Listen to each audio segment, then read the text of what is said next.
Guys, welcome to Better Bachelor. My name is Joker with a face for radio and a voice for print. Today, I got a couple of stories and videos I'm going to post up. First one is kind of one I've done before, where I think it was like, I want to say Hungary, where a country said, hey, you know what? If you get married and you have a kid, we're going to start giving you financial support or some money. Norway may have had a program. I don't remember. Don't hold me as being accurate on that. But I know I've done this story in other countries. Well, come to find out, let me move my keyboard closer here. Come to find out, men are being offered cash to get married in other countries as well. Now they're starting in Taipei. This is one of the things what's happened now is it's happened in China. It's happened in Russia. It's happened in, of course, all the Western countries. And some of you guys have even messaged me that it's happening now in places like the Philippines and Thailand, places that are a little bit more traditional, where feminism has kind of leaked into society, and women are saying, oh, patriarchy and men bad, and they're not dating, they're not having families, they're not getting married. And also because, you know, we have to be careful of the globe and the climate and everything else, and kids and families are bad for that, and we need to depopulate and all this other weird stuff. Well, it's having its effect, and now the growth curve is kind of flattening out, and they think it's going to start dropping. And I read a report, something like 2050, by 2050, we're going to be going backwards, and by 2100, we may be starting to run out of, you know, the ability to have the society we have today, because there's just not going to be enough people to get all the products and everything we have. That I won't be here. So for you young guys, this is a bad thing. But anyway, the Taipei mayor offers cash to encourage young couples to marry. Now, either the guys aren't asking or the women aren't interested, and they're going out and getting their body counts up and everything else. And men are seeing the divorce rate. And men are seeing that they're getting the odd end of the stick, the short end of the stick, and they just said, nah, I don't think so.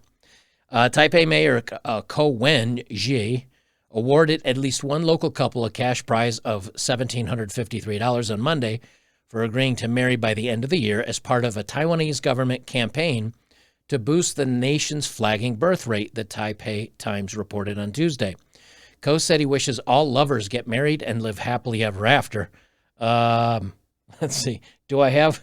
I don't think so. I don't think so. I don't think so. I don't think so, son. I don't think anybody's getting happily married ever after. That's kind of a pipe dream nowadays. Although some of you have said you've been married for 30, 40 years, and congratulations for that. They say the event was scheduled to coincide with a locally observed holiday known as White Day, which is a Japanese observance related to Valentine's Day. The newspaper on Tuesday detailed the marriage scheme promoted by Taipei municipal leaders one day earlier, writing, the cash lottery program is for couples married this year who both must be Taipei residents to qualify. 10 cash prizes of NT $50,000, or NT 50,000, which is USD of 1753. Each are to be drawn every month. 5 cash prizes of 100,000, which is USD 3,500, are to be drawn every season, and 10 cash prizes of NT 200,000, which is USD 7,000, are to be drawn this year. So they're basically talking about 30 people are going to get extra money for getting married. That's not going to cut it. I think even if you offered everyone this kind of cash to get married, most people are, again, I don't think this is going to be fixing the problem any, because the problem goes deeper than just, oh, hey, I get a little bit of money and I was kind of on the fence and now I'm going to jump in and let's just pull the trigger on this and we'll do it. That's not how this works.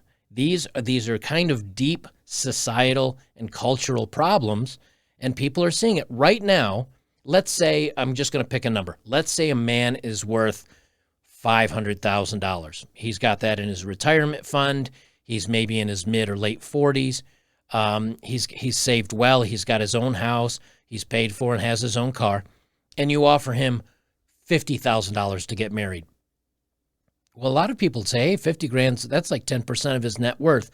But what happens if he gets that 50 grand, and just for numbers' sake, he's now worth $550,000, and then she sticks around for a couple of years, and then she files for divorce. She pushes to get half of everything. she gets half, like California. I know a lot of times they can get half. Plus she gets child support, plus. He's out a lot more than 50,000. He's probably going to be out closer to $250,000. And it's kind of one of those things where it's like, hey, you know what? I'll bet you $10.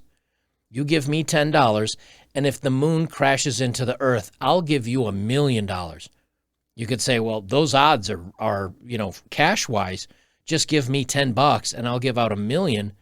You'd say, hey, I could win a lot of money doing that. You could, but what are the odds of the moon crashing into the earth? So all of you, all 370,000 of you that watch me, if y'all sent me $10, I'll promise to send each one of you $1 million if the moon crashes into the earth. Of course, if it really did that, we'd probably all be dead and I wouldn't have to pay out anyway. But I'm giving you this bet, so you can please. I'll take your information. Well, what would that do? That would make me a very rich person, and it would make you out $10.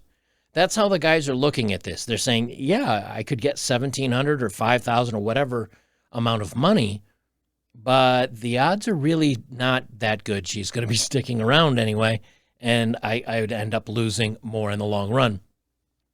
They say the government of Taipei, which is the national capital of Taiwan, chose to offer government-backed incentives for the Taiwan's troubling birth rate. Taipei Mayor Ko told reporters Taiwan's national marriage rate for 2021 was the lowest figure recorded in the past 50 years. And the same things happened in China. I know I have some other stories and I think I have them saved, although I don't know if I deleted them or not. China's birth rates dropped off, marriage rates dropped off. Same thing in Australia and in the kind of the westernized Europe. Eastern Europe, I don't think it's the same, although there are some countries. United States, it's this way. Canada, it's this way. There's a lot of countries that are dropping off. Why? Because of this women's push of we're going to behave badly, we're going to act just like the men do, we're going to chase off after all the bad boys, and we're only going to get settled when we're in our 30s, and no one wants us anymore. And guys are saying no to that now. They say only about 2% of births in Taiwan occurred outside of marriage. Okay. This is a key factor. I haven't read through this whole thing, so if I'm off on something, I'll correct myself. But they say only about 2% of births in Taiwan occurred outside of marriage, and most couples only have children after they marry. So the city government wants to encourage young people to marry as the first step to solving the low birth rate.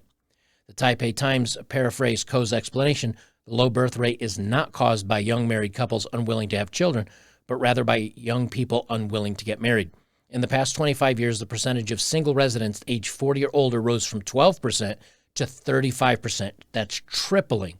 And about 1/3 of the city's residents age 40 or older are single, and meaning single with no kids, because there's only a 2% unmarried birth rate. So that's huge. Now, here in the United States and in Australia, and I don't know the UK's number off the top of my head, but I read something. I had an article pulled up, and I ended up not doing a story on it because it was like, oh, here's another country with a horrible birth rate. But they were saying that something like 48 or 46% of all children born in the United States today are to single mothers.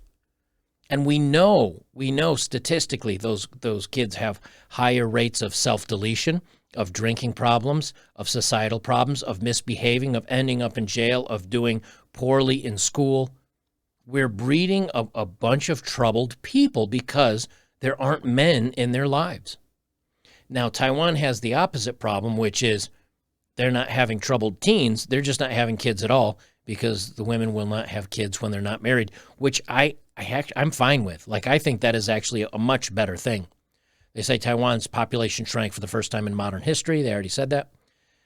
They plunged down to 165,000, down 7% from 2019. And, of course, people passing away grew. I'm sorry. They actually say people dying also overtook births for the first time, pushing the overall island's population down 0.2%.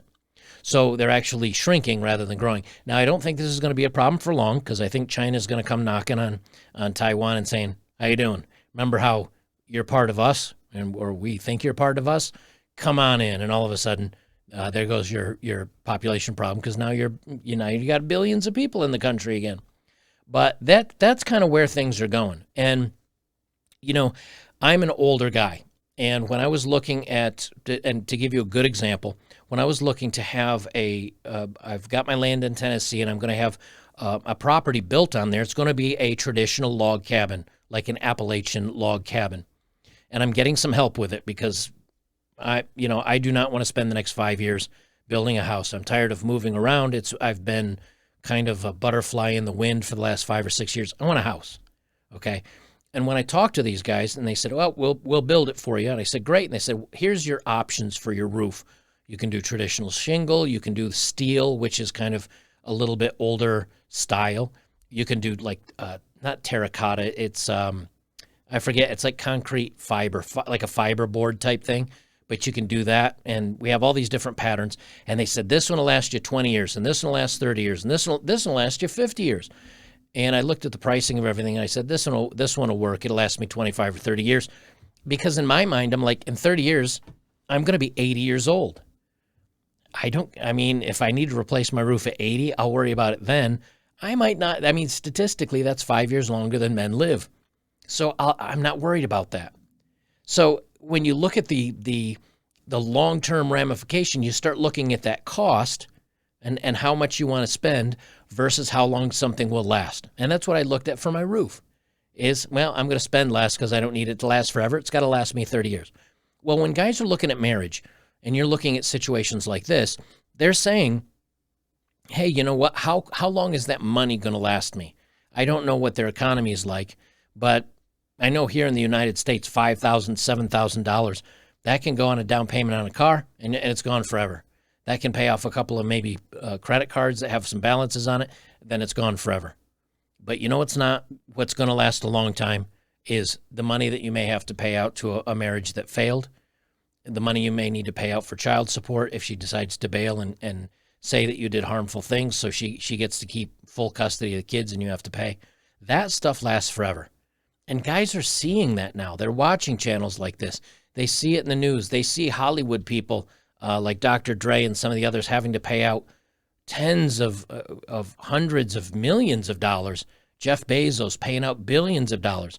And a lot of guys are saying, you know what, my family, my uncle had this happen, or my dad had this happen, or my brother had this happen, and I don't want to get involved in that anymore. And this, it's going worldwide. So until they change the laws because women can work and we're told they're just as smart, they can make just as much money, and now they can get promoted, and there's diversity requirements in some of the CEO positions in California where you must have a woman, you must have a minority in these roles. They're actually hiring them at a higher rate than they are for us white guys, right? So when it's a case where after a divorce, a woman can go right back to work, she can get some income for some child support, so she can put her kids in maybe childcare or something until they're in school, and then they're in school all day, and she can work a full-time job. There are programs at schools where kids will stay until 5 or 5:30. I know. I used to go to them. They were like intramurals, they called them, where after school you'd go in and you'd play dodgeball, and you'd maybe take an archery class or something like that. And I was in school, and by the time I took the late bus, which was 5 or 5:30 home, both my parents were home. So there are plenty of programs, and women can work now and make just as much money as men. So getting the free handout, getting the free bailout now, if something happens to the divorce, that's got to change. And I don't know if that's the way it is in Taipei, but obviously something's going on where people just don't want to get married anymore. And I think it's because they see the divorce rates. Guys, if you're here on YouTube, make sure to join me over on Rumble or betterbachelor.locals.com. Please consider becoming a supporter today. That's where I do my dating profiles of the day. That's where stories like this actually get submitted. We have these kind of conversations on the forum. It's kind of interesting. We have some pretty good discussions going on. It is more conservative over there as far as the news, only because conservatives can't talk a lot of places on the internet anymore because they get removed from Facebook and Twitter and other places like that. So if you'd like to, and everybody's welcome. We've got plenty of people from all over the political spectrum that are having good debates and good conversations. So join us over there for the dating profile, everything else.